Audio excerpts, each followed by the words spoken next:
மக்கள் தலைவர் எம்ஜிஆர் அவர்களை படத்துல மட்டும் பார்த்தவன் இல்லைன்னா, தூரத்திலிருந்து பார்த்தவன் இல்லைன்னா, அவரோட நெருங்கி பழகக்கூடிய வாய்ப்பு எனக்கு பல நேரங்களில் கிடைச்சிருக்கு. இதே ஸ்டுடியோ, இந்த சத்யா ஸ்டுடியோவுக்கு நான் பல முறை வந்திருக்கிறேன். ஸ்கூல்ல படிச்சுட்டு இருக்கிறப்போ, எங்க சேர்த்து போட்டு சென்னை கிறிஸ்துவ உயர்நிலைப் பள்ளியில படிச்சுக்கிட்டு இருக்கிறப்போ,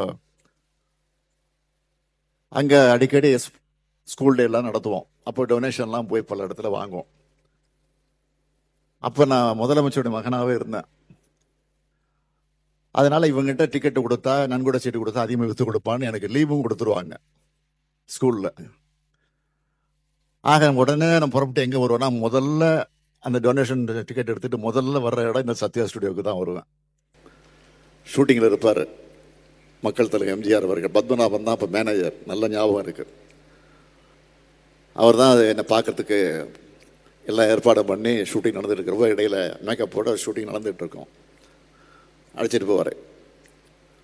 250 ரூபா டிக்கெட் வாங்கி வருவார். அதான் காஸ்ட்லி இருக்கிறதுல அப்போது.